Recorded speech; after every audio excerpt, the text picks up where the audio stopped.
हमनी के संस्कृति, हमनी के संस्कार सदा रहे हमनी के साथ। भारत के महान ग्रंथ और काव्य सब के संपूर्ण संकलन सब्सक्राइब करें तिलक।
हे अर्जुन, जब तोहके ज्ञान प्राप्त हुई तब तू जान जाइबा कि संसार हमरे माया हा।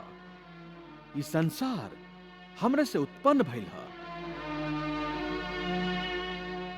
हम ही एह संसार के पालक हैं।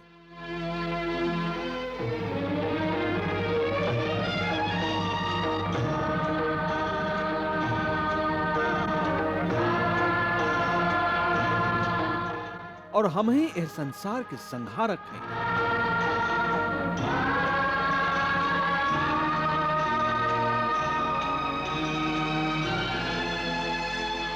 इस सगरे सृष्टि हमरे माया के खेल हा।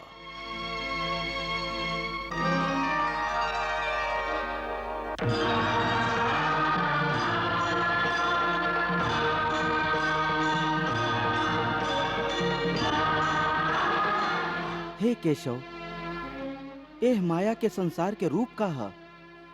हे अर्जुन, यदि तू अपना ज्ञान चक्षु से देखबा तब तोहके पता चली कि माया के संसार एगो उल्टा पेड़ के लेखा हा, जेकर जड़ ऊपर हा और टहनी और पत्ता नीचे के ओरी हा।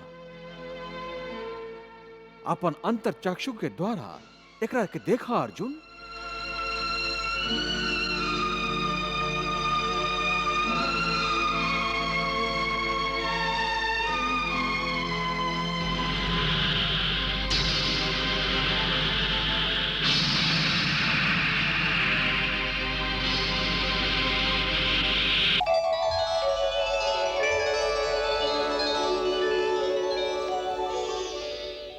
हे केशव, हमें संसार के पेड़ के देख सकत हई। एकर जड़ ऊपर है और तोसे निकलल है।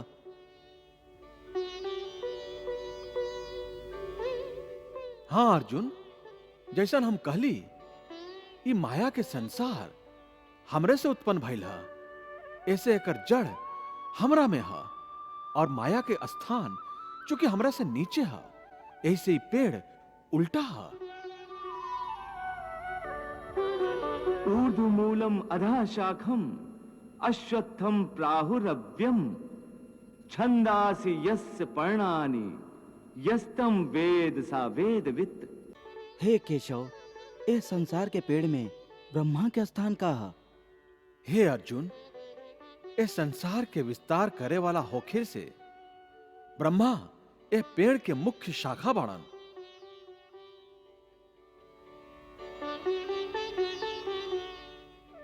और वेद एकर पत्ता है।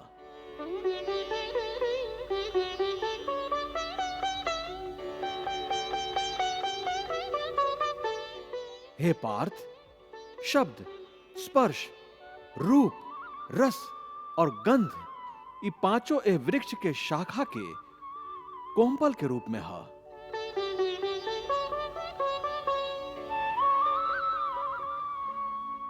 हे पार्थ, ये माया के पेड़ के सत, रज और तम तीनों गुण के जल से सींचल जाला।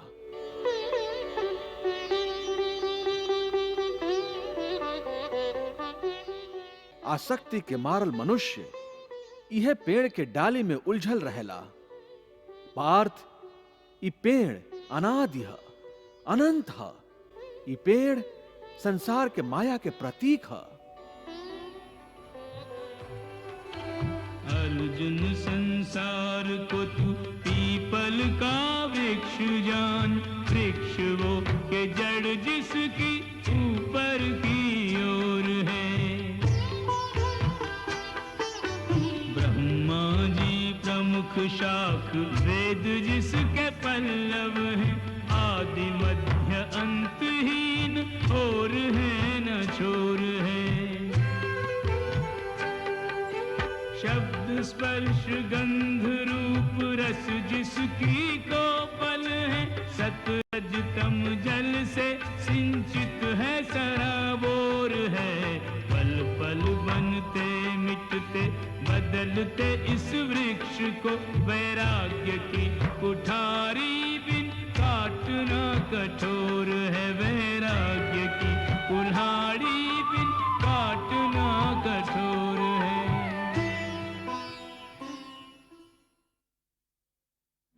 हे मधुसूदन, जब ये पेड़ ही सृष्टि है तो एकर विशाल छाया भी हर ओर फैलल हुई। तब मनुष्य एकर छाया से कैसे बच के रह सकेला? हे अर्जुन, ये ठीक है कि ये पेड़ विशाल है, बाकी ए पेड़ के विधाता तो ओकरा से भी विशाल है।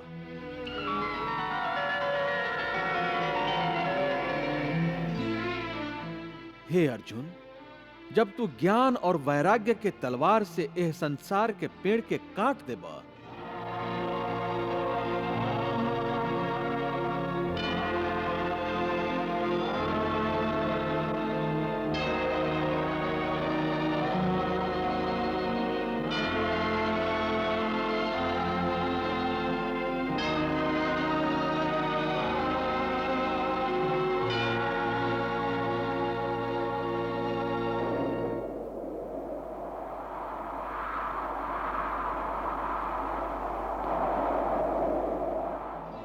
तब तोहके ओह परमात्मा के दर्शन होई जो सर्वव्यापी है, हर जगह मौजूद है, सब में व्याप्त है।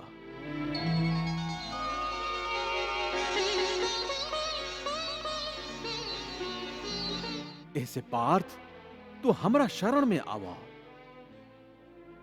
संजय, कृष्ण के मुंह से ये बात सुन के ना मालूम हमार मन काहे भय से व्याकुल हो रहा है।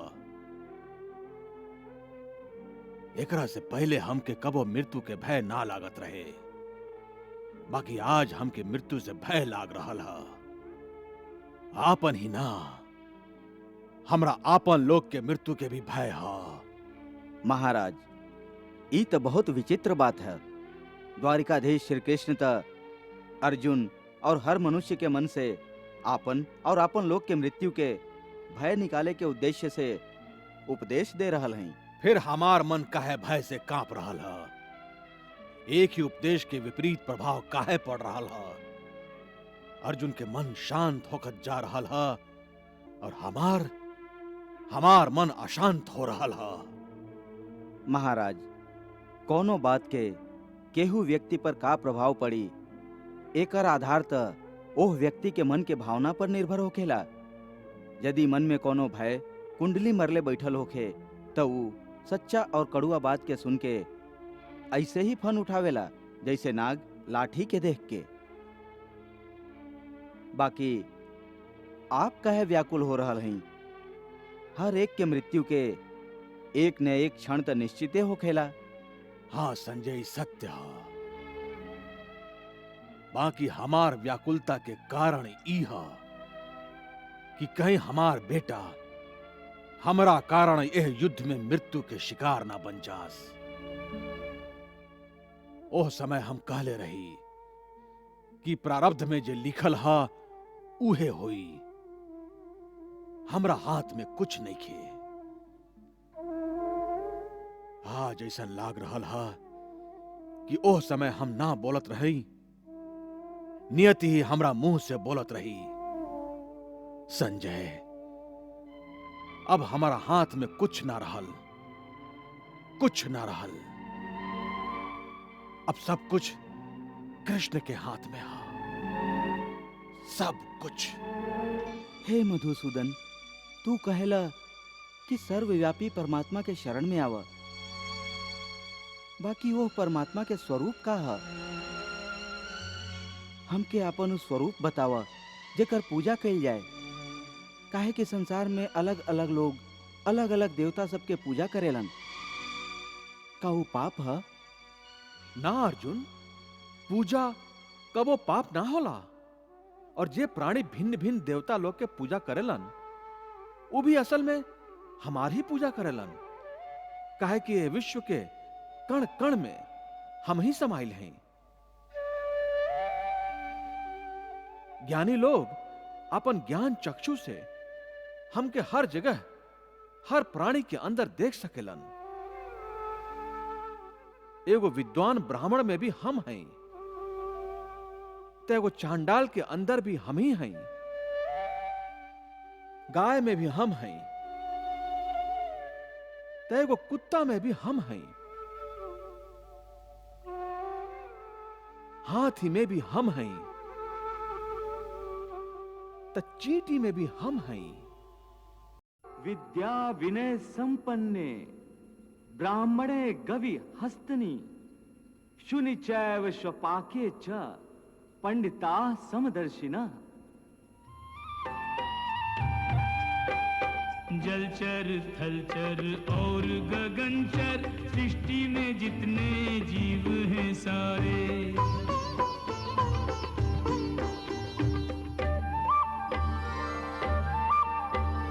सब में वही करतार समाया। रूप है नाम है न्यारे न्यारे।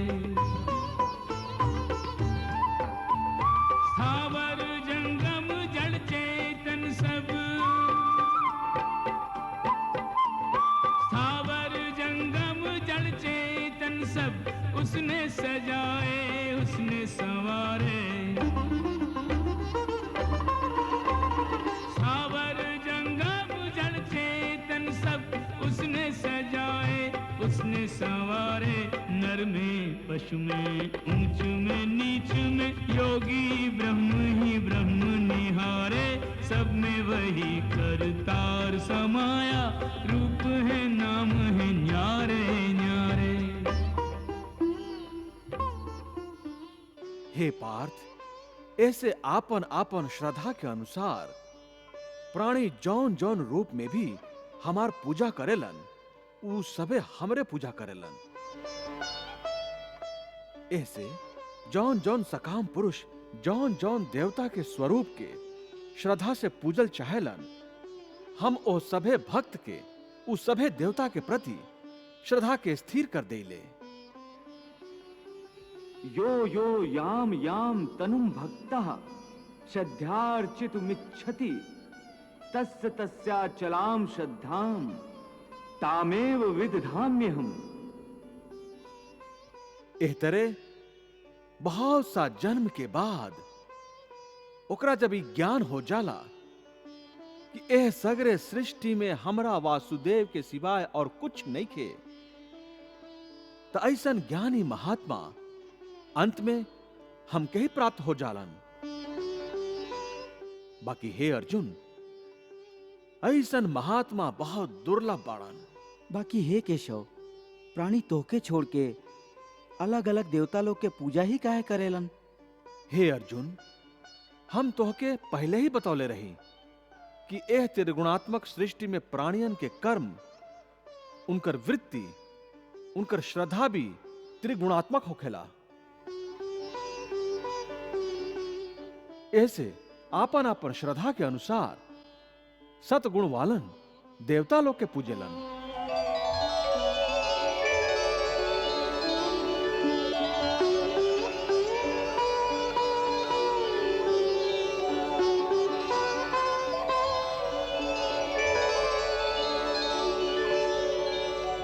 रजोगुण वालन यक्ष, गंधर्व आदि के पूजा करेलन।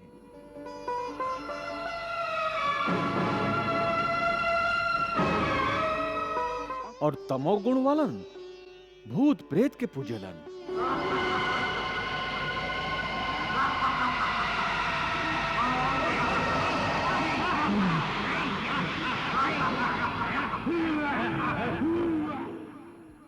यजन्ते सात्विका देवान यक्ष रक्षांसि राजसा प्रेतान भूत गणाश्च चान्ये यजन्ते तामसा जना।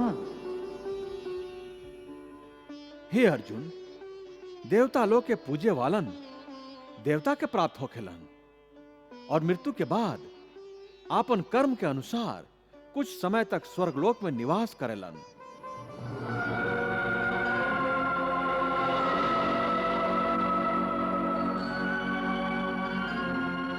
पितरन के पूजे वालन पितरन के प्राप्त होखेलन और पितृलोक में जालन।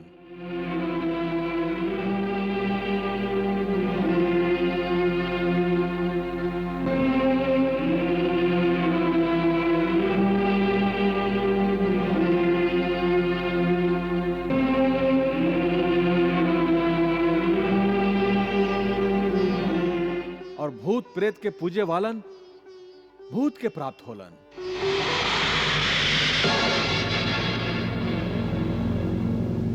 और नया जन्म में उलो के भूत प्रेत की योनि मिलेला।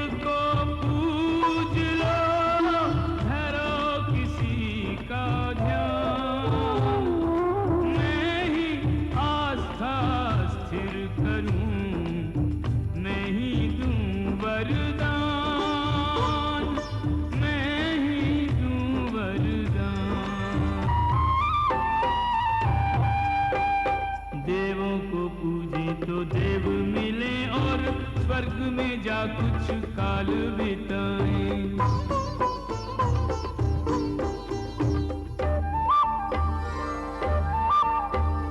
पितरों को पूजे तो पितर मिले और पितरों में जाकर बस जाएं। भूत और प्रेतों को पूजने वाले, भूत और प्रेतों को पूजने वाले जन्म उन्हीं की योनि में पाए। भूत और प्रेतों को पूजने वाले जन्म उन्हीं की योनि में पाए। भोग के कर्मों के प्रारब्ध वो मृत्यु लोक में लौट के आए। 1,84 योनि में फिर कर फिर मानव तन में लौट आए। वाह प्रभु वाह।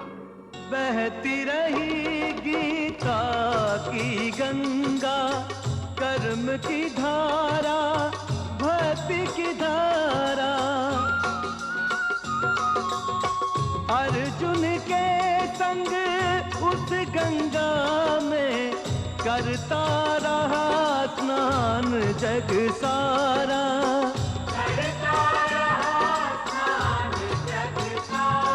सब धर्मों के भेद भुला के एक मेरा शरणागत हो जा।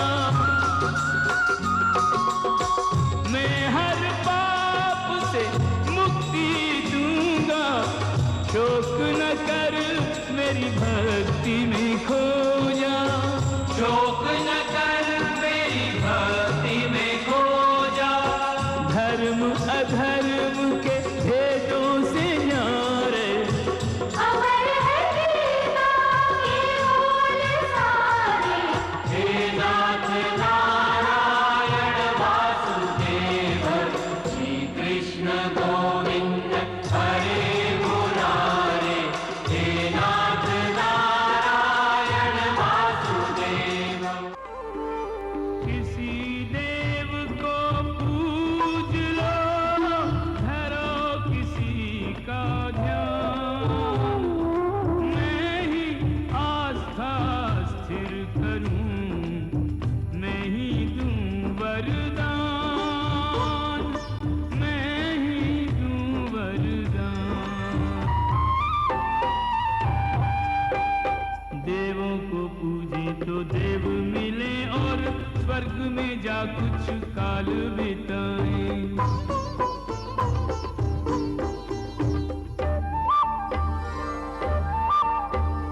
पितरों को पूजे तो पितर मिले और पितरों में जाकर बस जाएं। भूत और प्रेतों को पूजने वाले,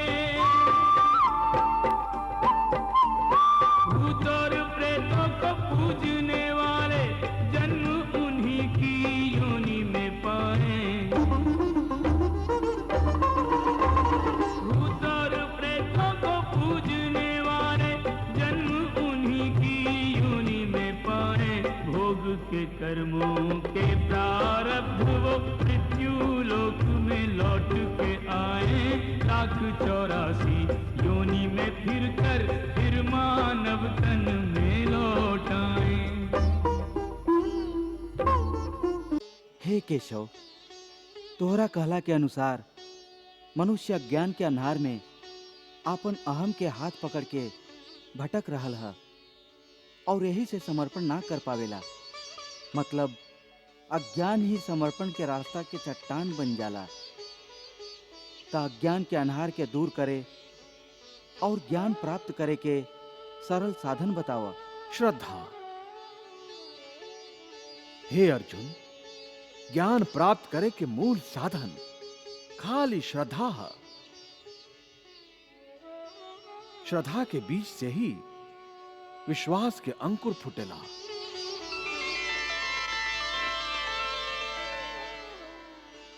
और आस्था के पौधा लहलहाए लागेला। फिर यह पौधा पर ज्ञान के फूल खिलेला। श्रद्धावान लभते ज्ञानम तत्परः संयतेन्द्रियः। ज्ञानम लब्ध्वा पराम शांतिम अचिरेण अधिगच्छति। हे भोलेनाथ, भगवान श्री कृष्ण भक्ति के संबंध में श्रद्धा के ज्यादा महत्व काहे दे रहल है? देवी, श्रद्धा बिना भक्ति कैसे हो सकेला? श्रद्धा ही भक्ति के बीज है। मनुष्य खातिर श्रद्धा ही वो दिव्य नेत्र है जिनका द्वारा एगो अंधा मनुष्य भी भगवान के स्वरूप के दर्शन कर सकेला। ई श्रद्धा ही तह जे मनुष्य के एगो पत्थर के मूर्ति में भी भगवान के रूप दिखा देवेला।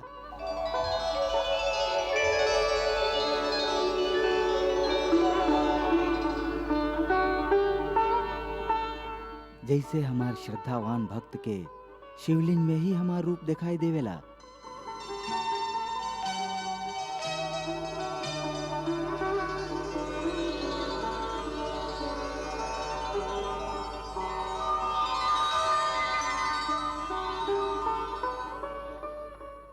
बाकी एगो नास्तिक के ऊ खाली एगो पत्थर के टुकड़ा ही दिखाई देवेला। देवी, श्रद्धा ना होखे त भगवान सामने भी ठाड़ होखे त श्रद्धाहीन नास्तिक के आंख के वो भगवान ना कुछ और ही दिखाई दी हैं।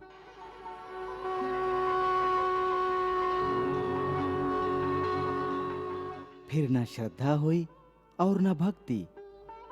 श्रद्धा वो सीधा और सरल रास्ता है जो मनुष्य के प्रेम और शांति को ले जाला।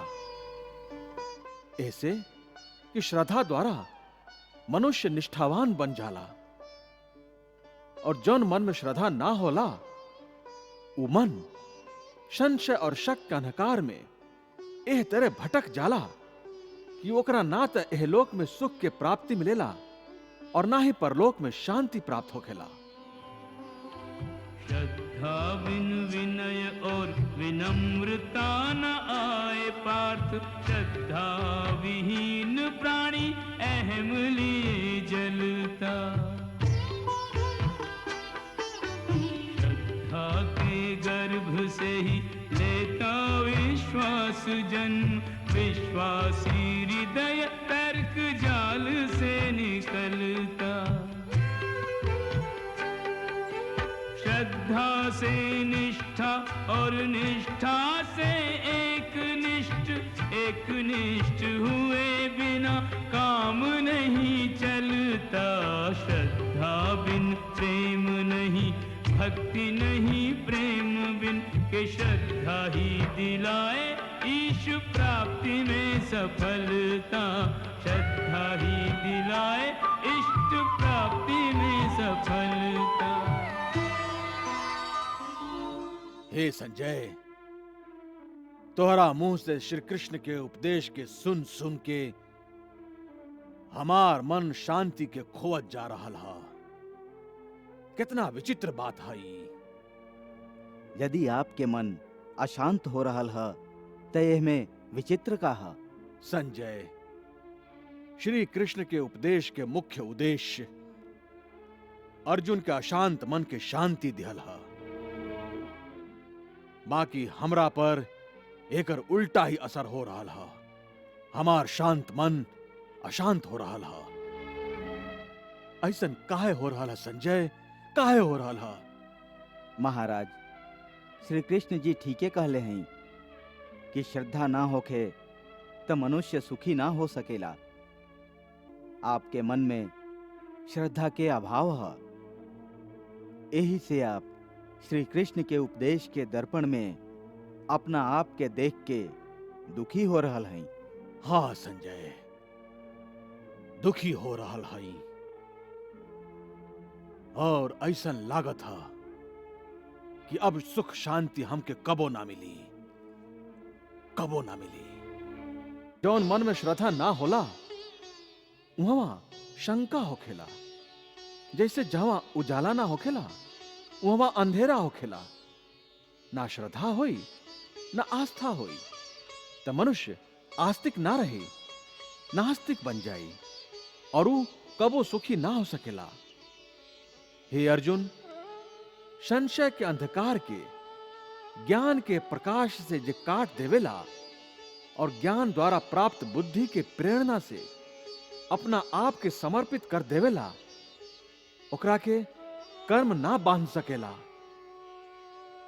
ऐसे हे पार्थ, अज्ञान के कारण जे संशय तोहरा हृदय में उत्पन्न भइल है, उनका के ज्ञान और विश्वास के तलवार से काट के अपन कर्म रूपी युद्ध खातिर कमर बांध के ठार हो जा। हे मधुसूदन, तू कहेला कि मनुष्य अपन अंतिम सांस तक भी माया मोह में पड़ल रहेला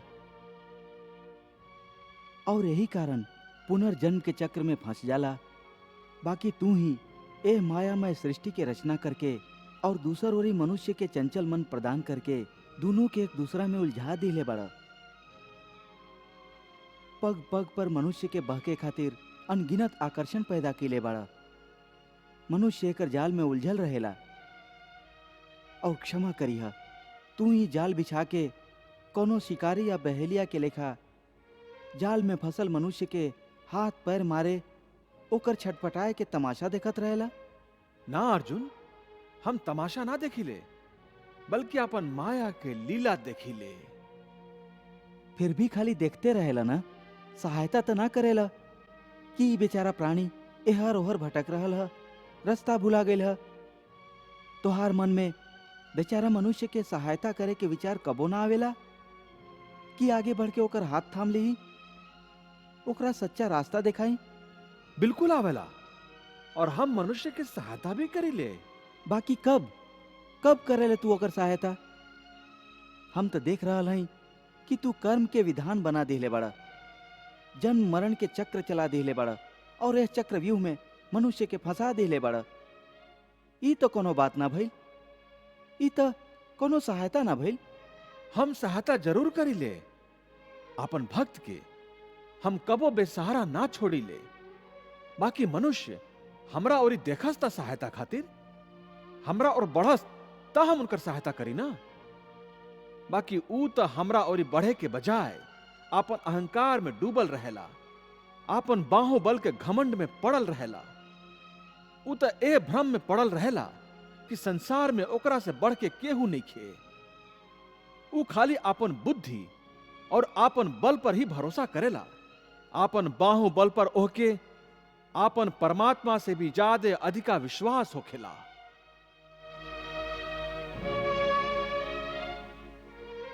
अपन रास्ता से भटकल मनुष्य के सहायता खातिर आखिर तू ओकरा से का चाहेला? का तोहके सोना चांदी के चढ़ावा चाही? का तू अपन भक्तन से स्वादिष्ट और पंच पकवान चाहेला? हम मनुष्य से एगो श्रद्धा के अलावा कुछ नहीं चाहत, कुछ नहीं मांगत। ऊ हमरा खातिर बड़का बड़का चढ़ावा ना चढ़ावे। सोना चांदी घी चंदन और पकवान के चढ़ावा हमके ना चाहिए। श्रद्धा और भक्ति भाव से एगो फल, एगो फूल, फूल के एगो पत्ता, पानी के एगो बूंद ही सही, या चावल के आधा दाना ही सही, हम ओकरा के भी भक्त के श्रद्धा से कहीं ज्यादा श्रद्धा से स्वीकार करीला।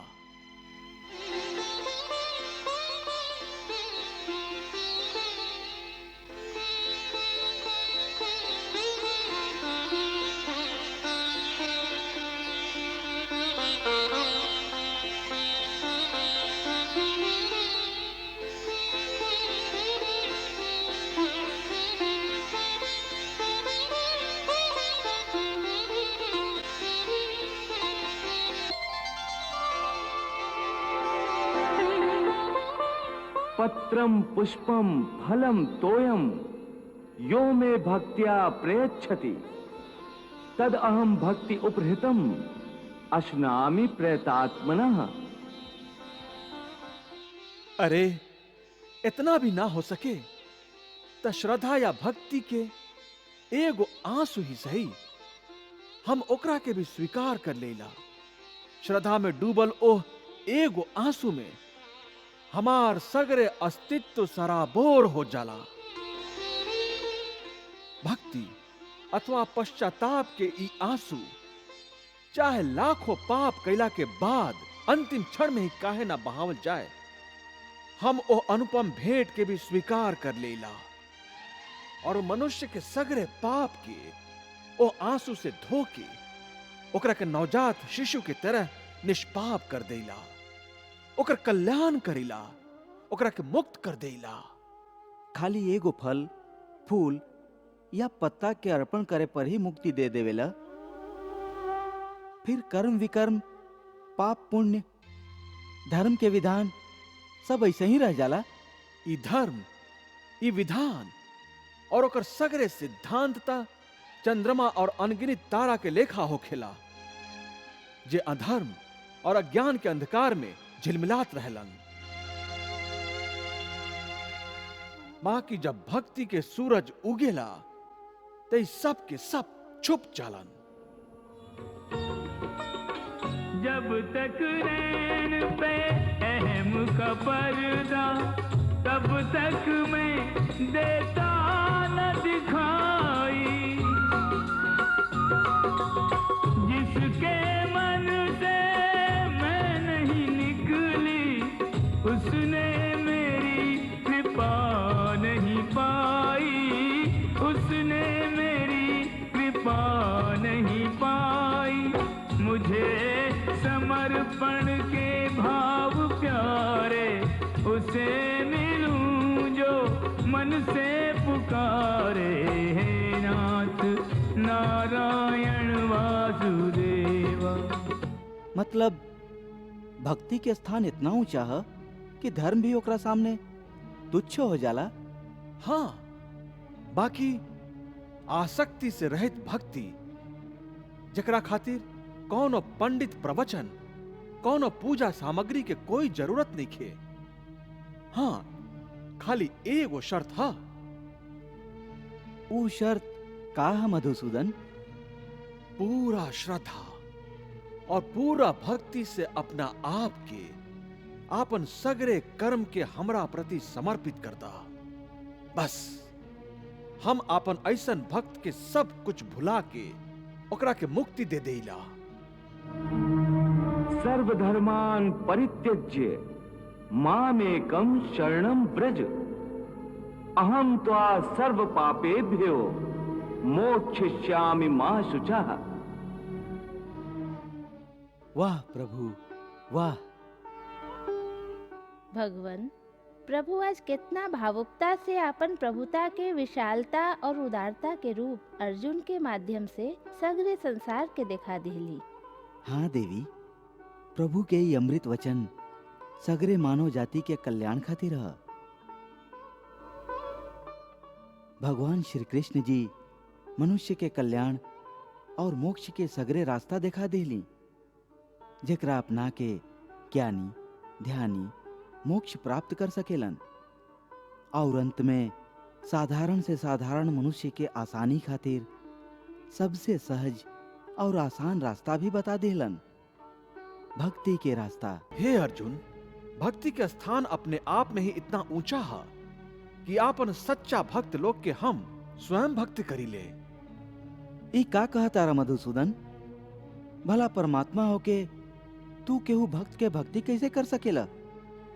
यदि परमात्मा भी भक्त हो जाई हैं, तो फिर दोनों में का अंतर रह जाई? वह अंतर तो हम मिटावल चाहते हैं। भक्ति, भक्त और भगवान के बीच कौनो सीमा रेखा ना खिंचेली। भक्ति तो भगवान और भक्त के बीच एगो पवित्र रिश्ता है। जैसे प्रेम कोनो प्रेमिका और ओकर प्रेमी के एगो बंधन में बांध के एक कर देवेला, वही तरह भक्ति द्वारा भक्त अपना भगवान में तथा भगवान अपना भक्त में समा जालन। दोनों एक रूप हो जालन। वाह प्रभु वाह। बहती रही गीता की गंगा, कर्म की धारा भक्ति की धारा। अर्जुन के संग उस गंगा में करता रहा स्नान जग सारा।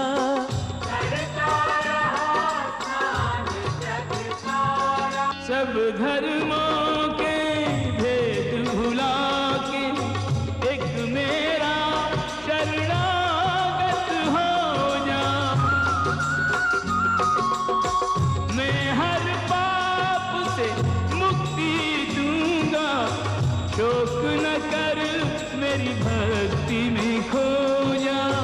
शोक न कर मेरी भक्ति में खो जा। धर्म अधर्म के